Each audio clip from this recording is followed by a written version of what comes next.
سلام كرة تلتي نلوم عالتها بحنتي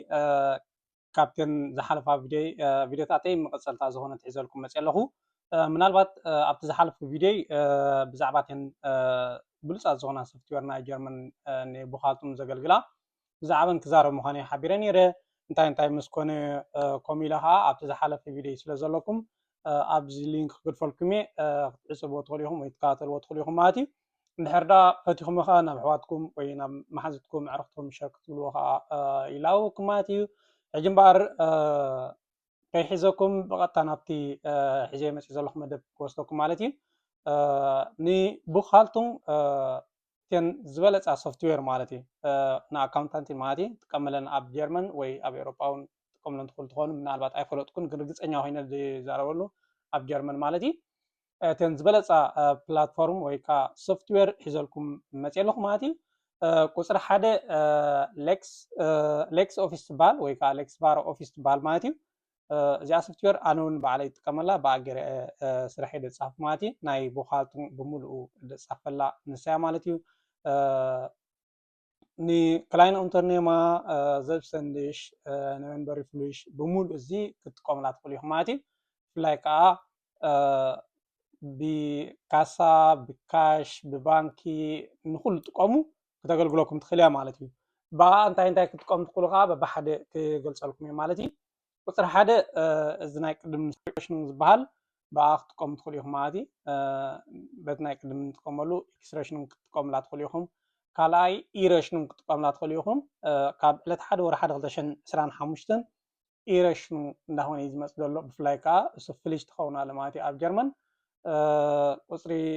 ሰለስተ ከዓኒ ኣንጌቦት ክትጥቀሙላ ትኽእሉ ኢኹም ማለት እዩ መበል ሳልሰይቲ ከም ኣንጌቦት ክትጥቀሙላ ትኽእሉ ኢኹም ማለት ንኣብነት ናትኩም ንብረት ክትሕስርዎ ትደልዩ እሞ ብድሕሪኡ ሰሪሕኩም ብኣ ጌርኩም ናብ ዓማዊልኩም ክትሰድዎ ትኽእሉ ኢኹም ማለት እዩ ራብዓይ ከዓ ሊፎርም ክትጥቀሙላ ትኽእሉ ኢኹም ማለት እዩ ከም ሊፎርም ንሊፎርም ከዓኒ ሊፎርም ሻይን ሙሉእ ሙሉእ ክትሰርሕላ ትኽእሉ ኢኹም ማለት እዩ ሓምሻይ ከዓ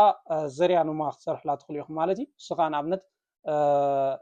ከምዚ ቀዋሚ ዝኾነ ማለት ፍሉጥ ረሽኑ ዘለዎ ኣብ ወርሒ ፍሉጥ ማለት ንኣብነት ከም ገዛ ክራይ ወይ ከዓ ኣቡናንት ከምዚ ሳብስክራይብ ማለት እዩ ብሓፈሻ ሳብስክራይብ ንሕረል ንኣብነት ኮርስ ትሸጥ ትኾንካ ወይ ዝኾነ ዓይነት ትሸጦ እንድሕር ሃልዩ ግን ከዓ ቀዋሚ ብኡ ክሰርሕ ትኽእል ኢኻ ማለት እዩ ብኣ ጌርካ ክትጥቀም ትኽእል ኢኻ በቲ ስርያ ንማ ክትገብረሉ ትኽእል ኢኻ መበል ሻድሻይ ሒዘያ ዘለኹ መበል ሻድሻይ ከዓኒ ኣርቲክል ናምበር ክትሰርሓላ ትኽእል ኢኻ ማለት ንኣብነት ናይ ብምሉኡ ንብረትካ በብሓደ ኣርቲክል ናምበር ክትገብረሉ ትኽእል ኢኻ ኣብኡ ማለት እዩ ብኣ ተጠቒምካ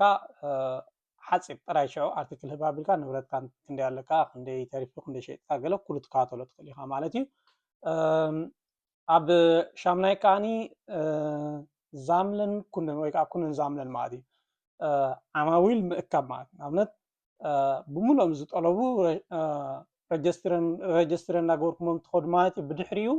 ኣብ ዘድልየኩም ከዓ ብሓደ ኢሜይል ማለት ነናብ ኢሜይሎም ከም ዝኸይድ መልእኽቲ ክትገብርዎ ትኽእሉ ኢኹም ማለት እዩ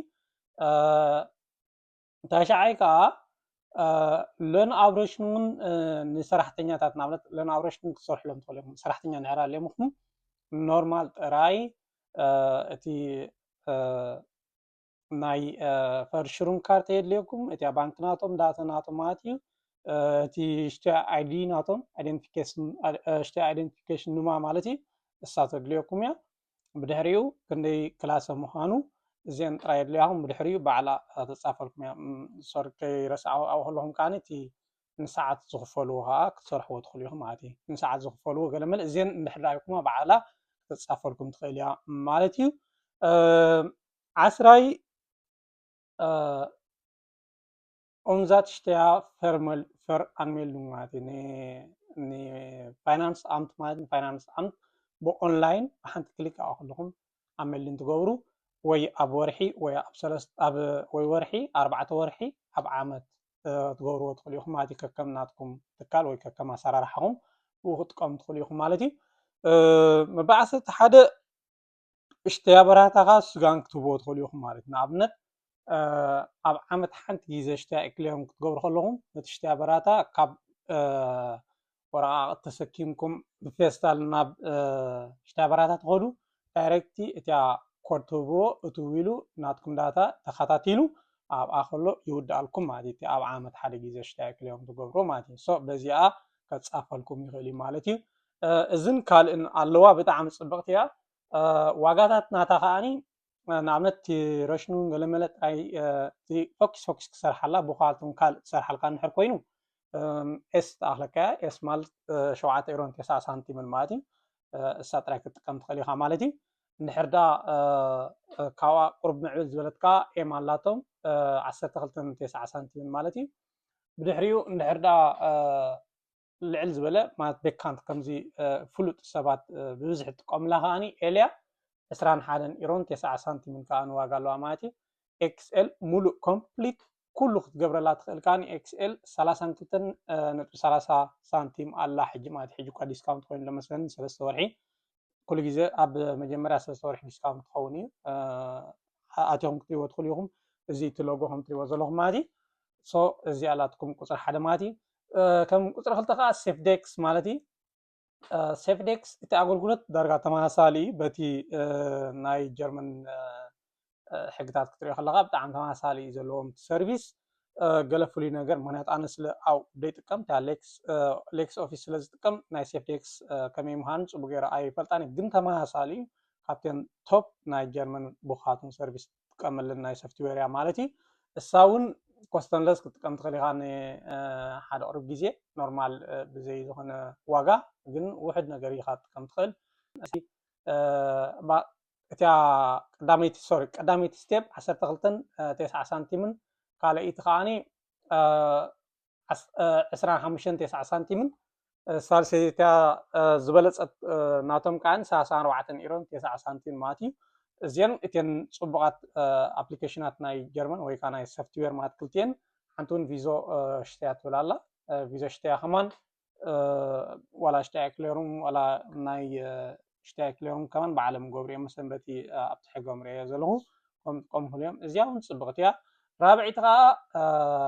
ዳቲፍ ትበሃል እዚኣ እኳ ብብዝሒ እትዮም ሽትያበራት እዮም ትጥቀሙላ ብብዝሒ ሽትያበራት እዮም ትጥቀሙሉ ብካልቱም እዚአን ኩለኩም ፀናሕኩም ብብዝሒ ክትሪኦ ከለካ ዋላ ጀርመን ሬግላሽን እንድሕር ጌርካዮ ሌክስ ኦፊስ ሴፍዴክስ ቪዞ ማይንሽተያ ወይ ከዓ ቪዞ ሽተያ ዳቲፍ እዮም ዝጥቀሙ ብብዝሒ ማለት እዩ እዚአን እተን ዓበይቲ ኣብ ጀርመን ዝበለፃ ሶፍትዌር ማለት እዩ ዝያዳ ኣብ ጎግል ኣቲኹም ክትሪእዎን ትኽእሉ ኢኹም እተን ሎጎናትን ገለመለ ኩሉ ሪኢኹም